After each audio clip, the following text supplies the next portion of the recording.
किशोरी राधे श्यामा प्यारी राधे ओ किशोरी राधे हम सबकी प्यारी राधे श्यामा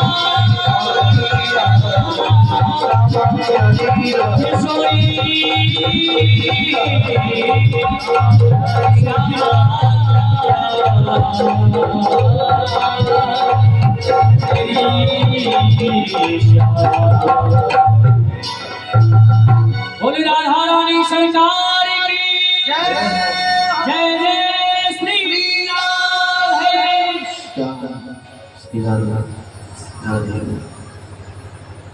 तो भैया कल की कथा में आपने देखा कि मेरे बाल कृष्ण प्रभु का बड़ा सुंदर विवाह हुआ। जब कात्यायनी मंदिर में से मेरे गोविंद रुक्मणी को लेकर के गए,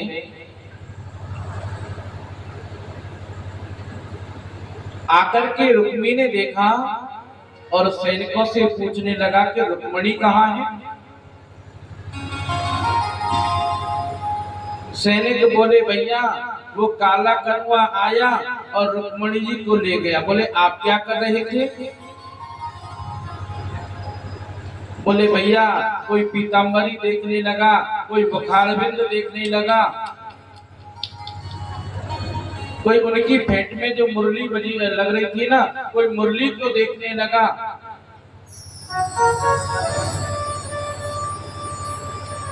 हम भगवान को पकड़ने के लिए इधर उधर भागे, लेकिन भगवान ने हम सबको परास्त कर दिया।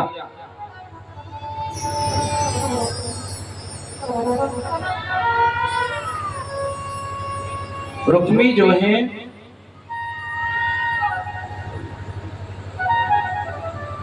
मेरे गोविंद के यहाँ गए और रुक्मी जो है मेरे गोविंद को मारने के लिए दौड़े। तो भैया मेरे गोविंद ने रुक्मी को पकड़ करके उसकी आधी दाढ़ी मूंछ मोड़ दी और चक्का से बांध दिया। जैसे मारने को दौड़े तो मेरे बलराम भैया ने मेरे गोविंद का हाथ पकड़ लिया। बलराम ने कहा भैया भीष्मक महाराज का पुत्र है, इसको मारना नहीं है। आज भीष्मक महाराज आए। भीष्मक महाराज ने रुक्मी से कहा बेटा जब रुक्मणी 1.5 वर्ष की थी तभी मैंने संकल्प ले लिया था, क्योंकि मेरे घर संत नारद आए।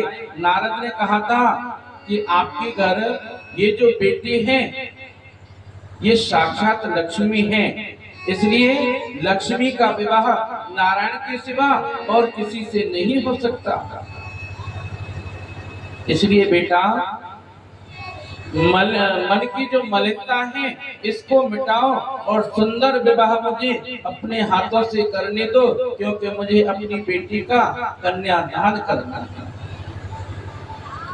आज रुक्मी ने भीष्मक महाराज की बात मानी, रुक्मणी को वापस लाए और कुमकुम पत्रिका भेज करके बारात लेकर के आज मेरे द्वारकाधीश साक्षात भीष्मक महाराज के यहाँ पर आए। बड़ा सुंदर महाराज बारात का स्वागत किया और सांडिल्य मुनि ने मंत्रोच्चार कर रहे हैं। बड़ा सुंदर विवाह संपन्न करा। सभी ब्रजवासियों के मन में बड़ा आनंद आया,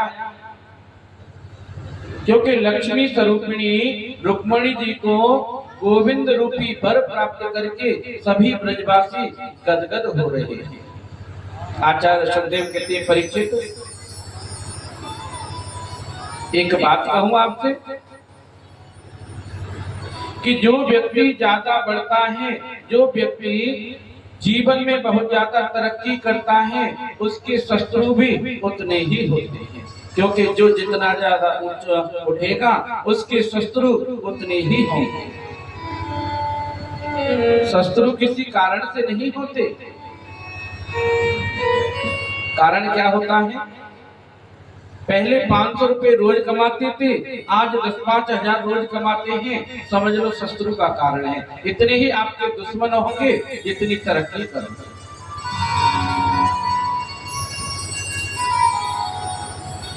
लेकिन समझदार व्यक्ति कौन है भैया? समझदार व्यक्ति वही है जो हर परिस्थिति में एक रस रहने की आदत डाले, हर स्थिति में एक रस रहने की आदत डाले। समझदार व्यक्ति वही है कि दुख में तड़पो मती, सुख में फूलो मती, प्राण जाए मगर नाम भूलो मती, मुरली वाले को हरदम रिझाते चलो, कृष्ण गोविंद गोपाल गाते चलो। इसलिए भैया हमारे पे कितनी भी विपत्ति आ जाए, कितना भी दुख आ जाए, कभी गोविंद को भूलना नहीं चाहिए। और कितनी भी संपत्ति आ जाए, कितना भी सुख आ जाए, उस सुख में भी भैया गोविंद को भूलना नहीं चाहिए। जैसे हम सुख में थे ऐसे ही दुख में रहे, जैसे हम दुख में थे ऐसे ही सुख में रहना चाहिए। ऐसा ही मेरे गोविंद के साथ हुआ। रुक्मिणी जी ने पहले पुत्र को जन्म दिया, उसका नाम था प्रद्युम्न। आज महाराज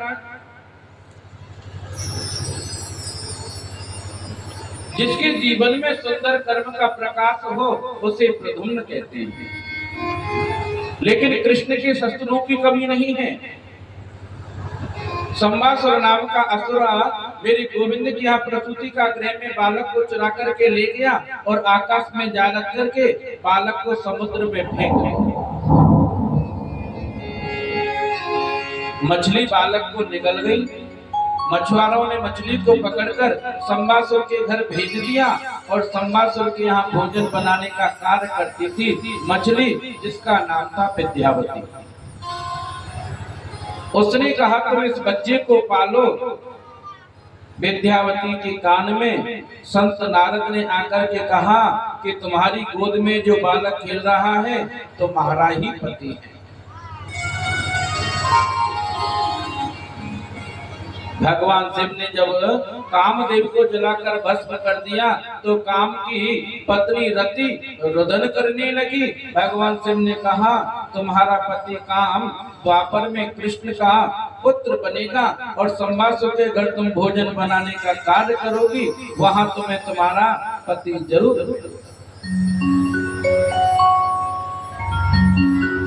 प्रद्युम्न ने बड़े होकर के संबासुर का वध किया, अपनी पत्नी को लेकर के द्वारका धाम में पधारे। जब प्रद्युम्न जी वहां गए तब तक कृष्ण के 16,107 विवाह हो चुके थे। मेरे कन्हैया ने 16,108 विवाह किए, लेकिन प्रद्युम्न जी जब तक गए जब तक मेरे गोविंद ने 16,107 विवाह और किए।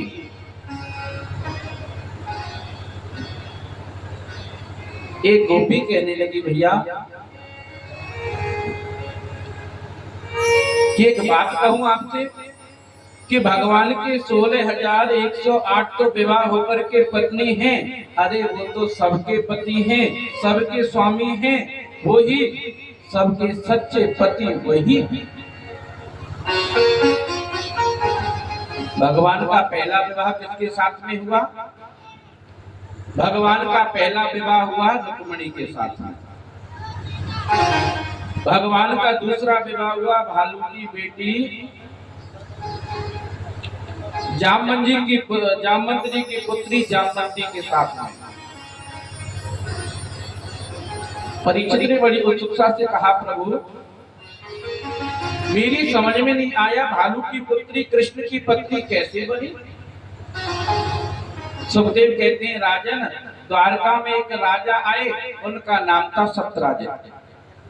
सत्यराजित महाराज बड़े प्रतापी थे, उनके पास एक मणि थी, उस मणि का नाम था स्वयं मंतक मणि। उस मणि की नित्य प्रति पूजा करने से 10 भार सोना नित्य प्रति देती थी। वो मणि इतना सोना नित्य प्रति प्रकट करती थी। एक दिन सत्यराजित राजा उस मणि को कंठ में पहन करके कृष्ण की सभा में आए। भगवान ने इसमें हास्य से कहा कि सत्यराजित, आप इस मणि का क्या करोगे? आपके घर में कुल कितने सदस्य हैं? सत्यराजित बोला, एक तो मैं हूँ, एक मेरी वृद्ध पत्नी है, एक छोटा भाई प्रसेन है और मेरी एक इकलौती बेटी है जिसका नाम है सत्यभामा। भगवान बोले, इसका मतलब कुल मिलाकर के तुम्हारे घर में 3.5 आदमी हैं। इतना छोटा सा परिवार इतना सुवर्ण देने वाली मणि का तुम क्या करोगे? तो मेरे गोविंद ने कहा, यदि तुम चाहो तो इस मणि को हमारे खजाने में जमा कर दो, इससे प्रजा का बहुत सहयोग होगा। मेरे गोविंद ने मणि अपने लिए नहीं मांगी, समाज के कल्याण के लिए, गरीबों के हित के लिए, उनकी सहायता के लिए आज मेरे गोविंद ने मणि मांगी। लेकिन सत्यराजित ने कहा, क्षमा करें महाराज, मैं मणि नहीं दे सकता। भगवान ने कहा, भैया आपकी चीजें हैं, ज्यादा हम नहीं कह सकते। तो सत्यराजित मणि लेकर के चले गए। आज उसका भाई प्रसेन जो है मणि को पहनकर प्रसेन जंगल की ओर शिकार करने के लिए गया। किसी सिंह ने प्रसेन को मारकर मणि को छुड़ा लिया। मणि को छुड़ा लिया तो उधर से जामवंत जी आ रहे थे। जामवंत जी ने सिंह को मारकर मणि ले ली और अपनी बेटी को खिलौना समझकर खेलने के लिए दे दी। सत्यराजित सोचता है, किसी ने मेरे भाई को मारकर के मणि हत्या ली है। फिर उसने सोचा, परसों कृष्ण उस मणि को मांग रहे थे, मैंने मना कर दिया, इसलिए उन्होंने मेरे भाई को मार करके मणि को ले लिया है। आज मेरे गोविंद पे इतना बड़ा कलंक लग गया, तो भगवान को रात में नींद नहीं आई। कारी से भी कारी कोई चीज और उसको व्यर्थ का कलंक लग जाए, सज्जनों, परमात्मा कभी किसी को कलंकित नहीं करते।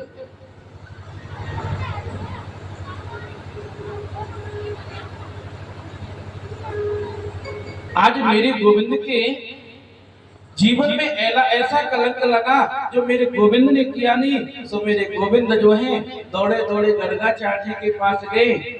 गर्गाचार्य जी से कहा, महाराज देखियो, आज मेरे जीवन में ऐसा कलंक लगे हैं। सो गर्गाचार्य जी ने कही कि भैया ऐसो लगे तेने चौथ को चंद्रमा देखो है, जाके मारे तो कलंक लगो है।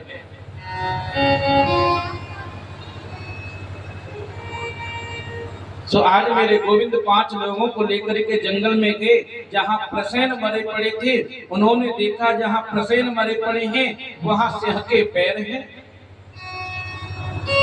और जहाँ सिंह मरा पड़ा था वहाँ रीछ के पैर का चिन्ह है।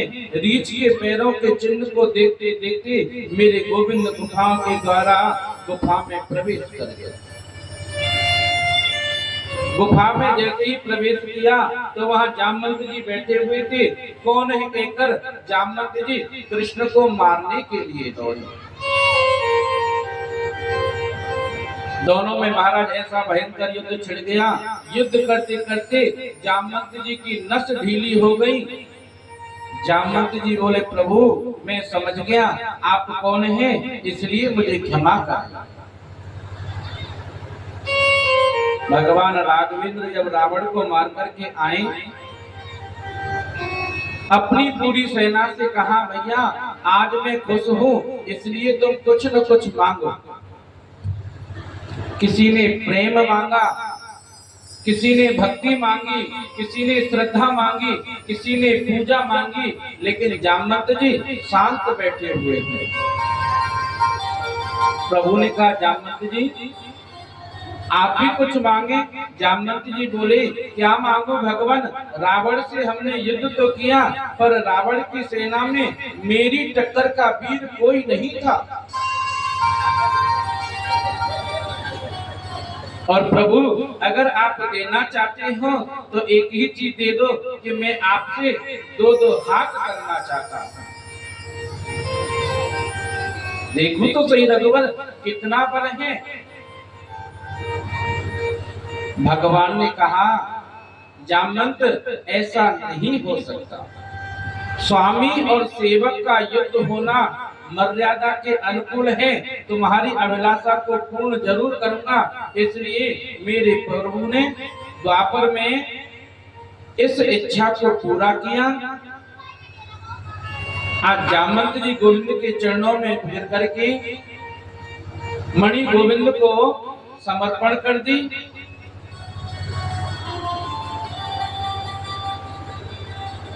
तो जामवंत जी ने कहा, प्रभु मणि ही क्या, मेरी एक पुत्री है, उसको भी स्वीकार करो। मैं तो एकांत में केवल आपका भजन करूंगा। जामवंती के साथ आज मणि रखकर मेरे गोविंद को जामवंती दे दी। और जामवंती जी परम सुंदरी है। भगवान जामवंती जी को लेकर के सत्राजित को मणि वापस कर दी। अब सत्राजित को रात में नींद नहीं आई, क्योंकि मैंने द्वारकाधीश के ऊपर ऐसा कलंक लगाया है, मैंने बड़ा अपराध किया है।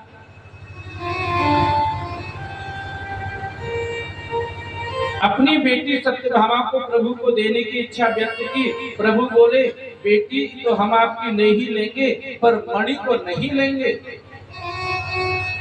इस प्रकार महाराज मेरे गोविंद का तीसरा विवाह सत्यभामा के साथ में हुआ। भगवान गए पांडवों के यहाँ घूमने के लिए। पीछे से अक्रूर जी ने सुधन्वा नाम के व्यक्ति को भड़का दिया। राजा सत्याजित को मारकर मणि को सुधन्वा ने ले लिया। पिता की मृत्यु का समाचार सुनकर रोती सत्यभामा हस्तिनापुर में गई। वहां जाकर भगवान कृष्ण से बोली, यहाँ आप चौपड़ खेल रहे हो, उधर मेरे पिताजी को सुधन्वा ने मार दिया है और मणि ले ली है। ससुर जी की मृत्यु का समाचार सुनकर के महाराज मेरी गोविंद बड़ी बड़ी जोर से, सुखदेव जी कहते हैं, परीक्षित मेरे गोविंद इतनी जोर से रोए।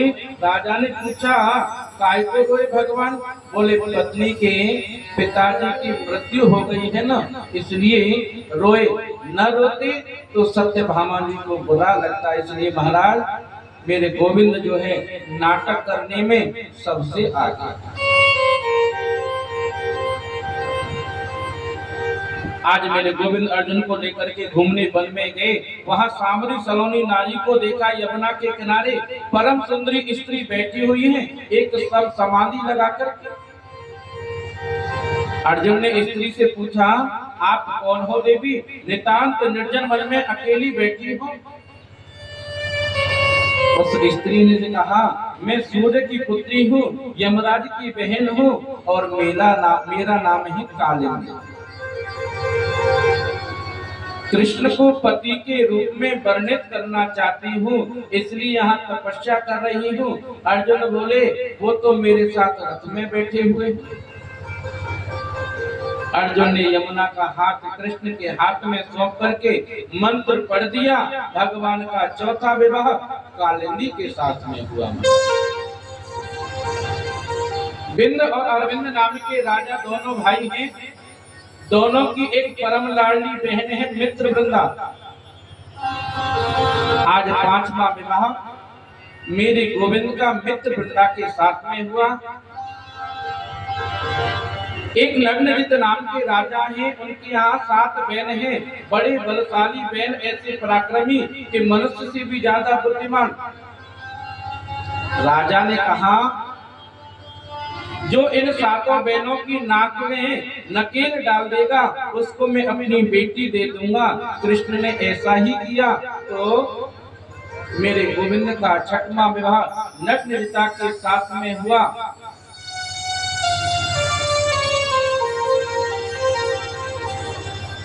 एक राधा देवी नाम की पराक्रमी स्त्री है, राज्य संभालती है। स्वयं राधा देवी की पुत्री का नाम है भद्रा। तो सातवां विवाह आज मेरे गोविंद का भद्रा के साथ है।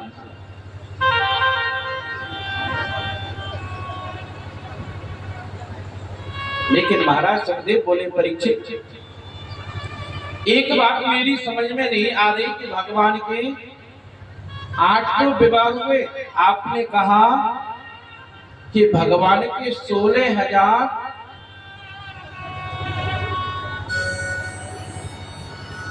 मेरी समझ में नहीं आया प्रभु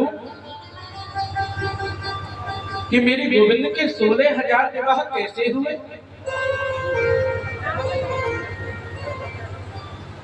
सुखदेव कहने लगे, परीक्षित एक भौमासुर नाम का राक्षस था।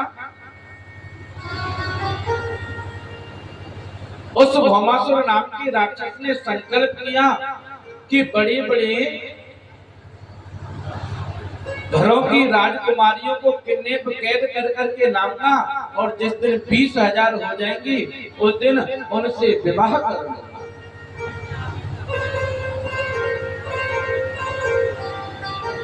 जब व्यक्ति का ऐश्वर्य बिगड़ जाता है, ऐश्वर्य बिगड़ने के साथ में महाराज विवेक का होना बहुत जरूरी है। भौमासुर ने किसका दुरुपयोग किया?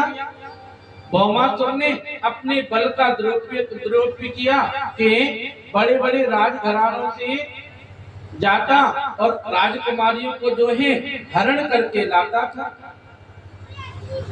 और मन में संकल्प किया कि जिस दिन 20,000 राजकुमारी हो जाएंगी उस दिन इनके साथ मैं विवाह करूंगा। 16,100 राजकुमारियों को उसने बंदी बना रखा था। भगवान के पास सूचना गई, देवताओं ने कहा कि महाराज आपको पता नहीं है भौमासुर के कैद में बड़ी बड़ी राजकुमारियां जो है उसने कैद कर रखी हैं, उनको छुड़ाया जाए। तो मेरे गोविंद आए और भौमासुर से युद्ध किया। भौमासुर से युद्ध करने के बाद में महाराज भौमासुर का उद्धार किया और उसकी कैद से जो है 16,100 राजकुमारियों को जो है मुक्त कराया। इन राजकुमारियों को जैसे मुक्त कराया महाराज मेरे गोविंद के नेत्र सजल हो गए।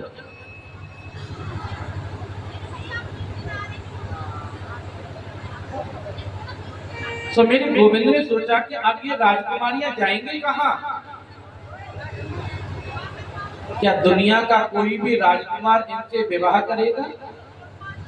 बोलो राधे राधे। भैया कूलर है, करो भाई, करो इनके साथ कूलर करो।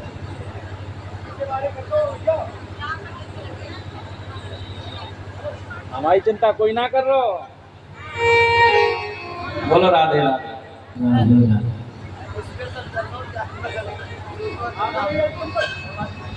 भैया कितने कितने करवा लें? ना काट में पसीना न करो, बढ़िया। तो जैसे भौमासुर ने देखा, भौमासुर का उद्धार किया, तो मेरे गोविंद ने सोचा ये राजकुमारियां जाएंगी कहाँ? इन राजकुमारियों के सामने केवल 2 ही मार्ग हैं, या तो ये अपनी जीवन लीला समाप्त कर लेंगी या किसी ऐसे कुमार्ग पे जाएंगी जिससे अपने देश में कोई विघ्न फैलाएंगी। तो महाराज मेरे गोविंद ने कहा, अरे राजकुमारियों, तुम भौमासुर की कैद से मुक्त हो, अब तुम जा सकती हो। राजकुमारी बोली, प्रभु एक बात बताओ,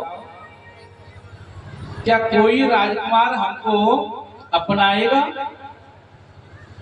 और किसी राजकुमार को पता चल गया कि भौमासुर की कैद में से आई है तो क्या वो हमसे विवाह करेगा? तो उन राजकुमारियों ने कहा, प्रभु या तो हम आपसे विवाह करेंगे, नहीं तो मर करके जान दे देंगे, लेकिन अपने घर वापस नहीं जाएंगे। तो महाराज भगवान ने इन राजकुमारियों के साथ में विवाह किया, तो मेरे गोविंद के 16,108 विवाह हो गए। देखो महाराज, वेद में 3 कांड होते हैं। ज्ञान कांड के 4,000 मंत्र हैं।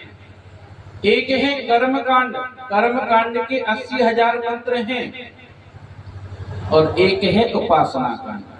उपासना कांड में 16,000 मंत्र हैं। उपसमीपे उपसरम उपासनम, परमात्मा के समीप चले जाना ही उपासना है। ये 16,000 वेद हैं। ये 16,000 वेद जो उपासना कांड के हैं, वही कृष्ण की 16,108 पत्नी है सज्जन।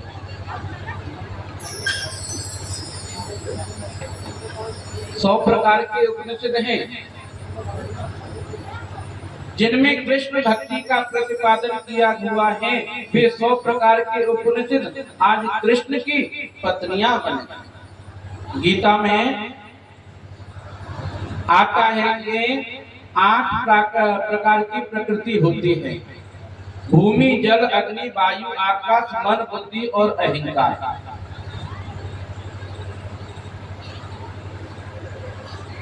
जब ये 8 प्रकार की प्रकृति होती है, जीव में और ईश्वर में अंतर ही क्या है कि जो जीव के बस में है, जो प्रकृति के बस में है, वो जीव है। जो प्रकृति को बस में कर ले, वो ईश्वर है। परमात्मा किसके बस में है? परमात्मा प्रकृति के बस में है, प्रकृति उनके बस में है। 8 प्रकार की प्रकृति कृष्ण की अष्टपट रानियां। सज्जनों, भगवान के पुत्र जो है बड़े सुशील हैं। बड़े पुत्र प्रद्युम्न हैं। प्रद्युम्न के 2 विवाह हुए, अनिरुद्ध के भी 2 विवाह हुए। लेकिन सुखदेव कहने लगे, परीक्षित, एक बात बड़ी समझने योग्य है। कृष्ण के परिवार में पत्नियों में आपस में बड़ा ही प्रेम है। बारी बारी से सभी पत्नियां रूठती हैं, क्योंकि कृष्ण के विवाह को 20 वर्ष हो गए। रुक्मिणी जी के 4 पुत्र हो गए। लेकिन मेरे गोविंद ने देखा कि बारी बारी से एक एक पत्नी रूठती है। मैंने कभी रुक्मिणी के चेहरे पे कभी क्रोध नहीं देखा।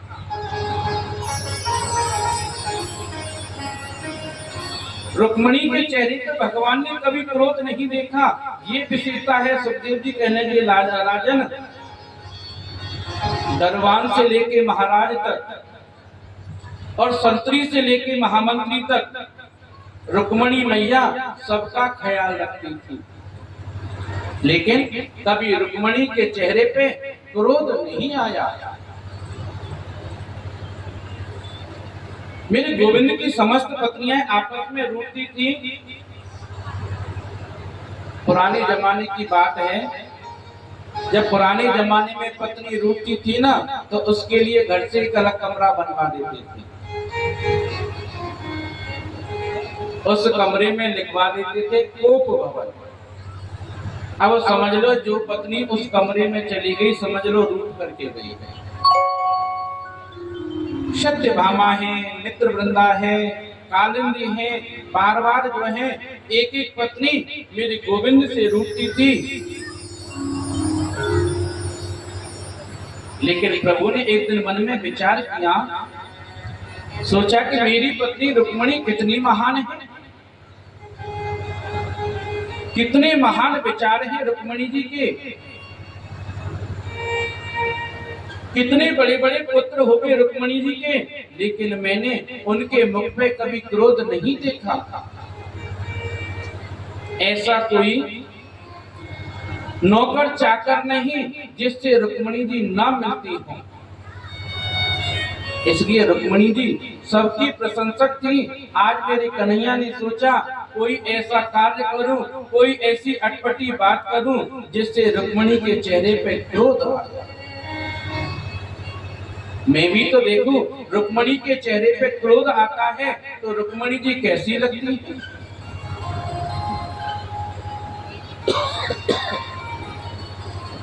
पसीना ना आज मेरी रुक्मणी जो है मेरे गोविंद को दरबार में बैठ करके पंखा झल रही है। आज रुक्मणी जी दरबार में बैठ करके मेरे गोविंद को पंखा झल रही हैं और मेरे गोविंद शांत बैठे हुए हैं। कन्हैया ने सोचा कि कोई ऐसी अटपटी बात करूं जिससे रुक्मणी जी को क्रोध आ जाए। आज मेरे गोविंद शांत बैठे हुए हैं। रुक्मणी जी बोली, प्रभु क्या बात है, आज शांत क्यों बैठे हुए हो। मेरे गोविंद ने कहा, देवी कोई बात नहीं है। रुक्मणी बोली, प्रभु बात तो जरूर है, क्या मुझसे कोई अपराध हो गया है, क्या मुझसे कोई गलती हो गई है, क्या मुझसे कोई भूल हो गई है जिससे आप बैठे हो। मेरे गोविंद कुछ नहीं बोले। रुक्मणी ने कहा, प्रभु बताओ ना क्या बात हुई है। तो मेरे गोविंद से रहा नहीं गया। मेरे गोविंद ने कहा, अरे रुक्मणी गलती पे गलती तुम करे गई और तुम सोच रही हो मुझसे क्या गलती हुई है।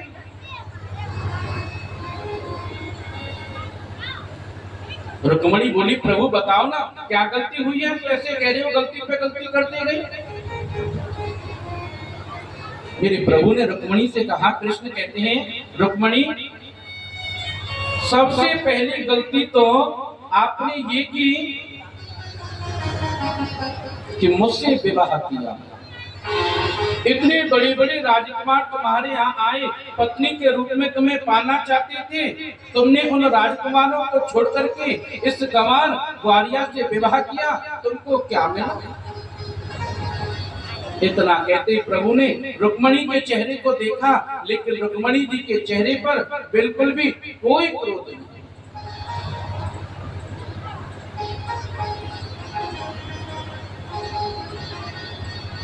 प्रभु ने देखा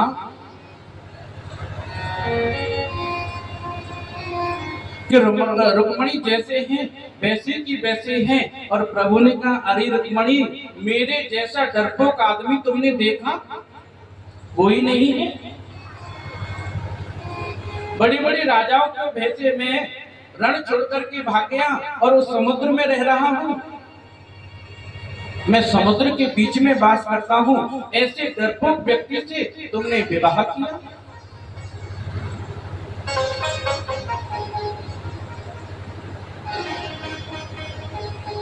प्रभु ने कहा, अरे रुक्मणी तुम कहोगी कि अजी हम तो विवाह बिल्कुल नहीं करते, लेकिन इसलिए कर लिया कि तुम देवकी नंदन हो।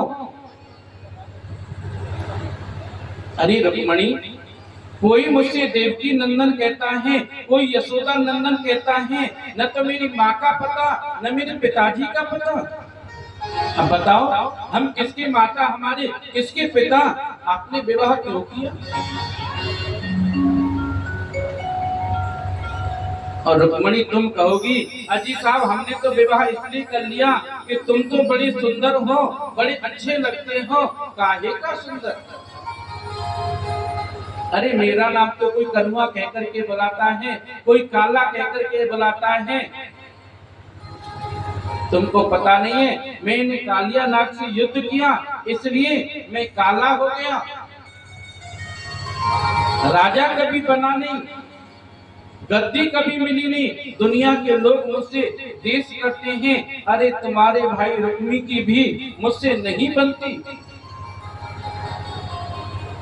इतनी बात कहने पर भी रुक्मणी जी को जरा भी क्रोध नहीं आया। कन्हैया जी कहने लगे तुम कहोगी अजी हम विवाह तो बिल्कुल नहीं करते, इसलिए कर लिया कि आपकी बड़ाई सुनी थी। कृष्ण बोले रुक्मणी आपको पता है मेरा गुणगान कौन गाता है? जिसके पास रहने को मकान ना हो, पहनने को कपड़ा ना हो, खाने को भोजन ना हो, भिखमंगे बाबा मेरा कीर्तन करते हैं। इसलिए आपने क्या देखा मेरा नाम कौन लेता है? संत लेते हैं, झांझ बजाते हैं, कीर्तन करते हैं, चिमटा बजा करके फकीर संत जो हैं मेरा नाम लेते हैं।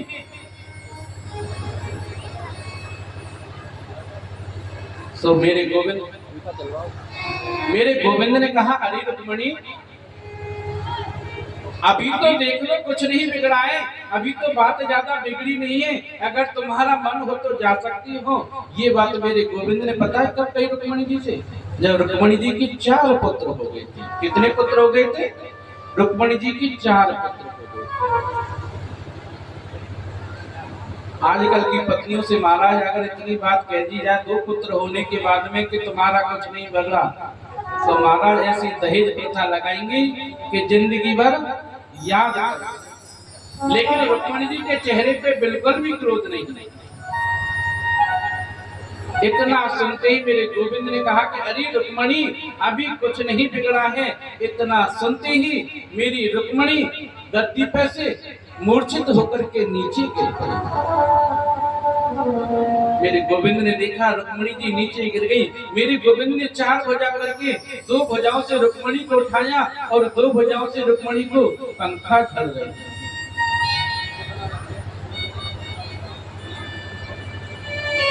जब रुक्मणी को होश आया, इतनी बात सुनकर के रुक्मणी को क्रोध नहीं आया, केवल मूर्छित होकर के जमीन पर गिर। भगवान ने कहा अरे रुक्मणी मैंने तो केवल ये 2-4 बात इसलिए कही थी कि तुम क्रोध आएगा तुम्हारे को 2-4 मुझसे बात बोलोगी। अरे तुम तो भयभीत होकर के मूर्छित होकर के जमीन पर गिर पड़ी।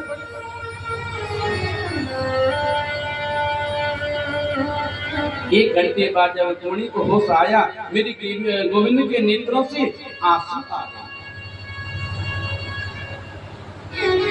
गोविंद बोले रुक्मणी बुरा मत मानना, बचपन से ही थोड़ा विनोदी स्वभाव का हूँ, इसलिए मैंने आपसे कुछ अटपटी बात कह दी, मुझसे गलती हो गई। क्योंकि रुक्मणी मैंने आपके चेहरे पे कभी क्रोध देखा नहीं है।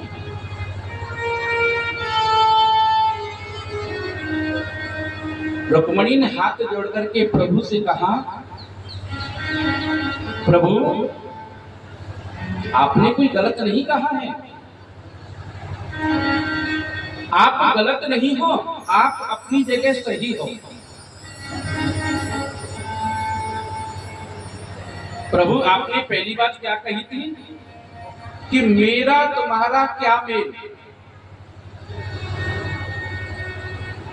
रुक्मणी ने कहा प्रभु आपने गलत नहीं किया, आपने सही कहा है कि मेरा और आपका कोई मेल नहीं है, ये बिल्कुल सही है। कहा तो प्रकृति से आबद्ध एक नारी और कहा प्रकृति से परे आप पुराण पुरुषोत्तम, इसलिए प्रभु मेरा आपका कोई मेल नहीं है।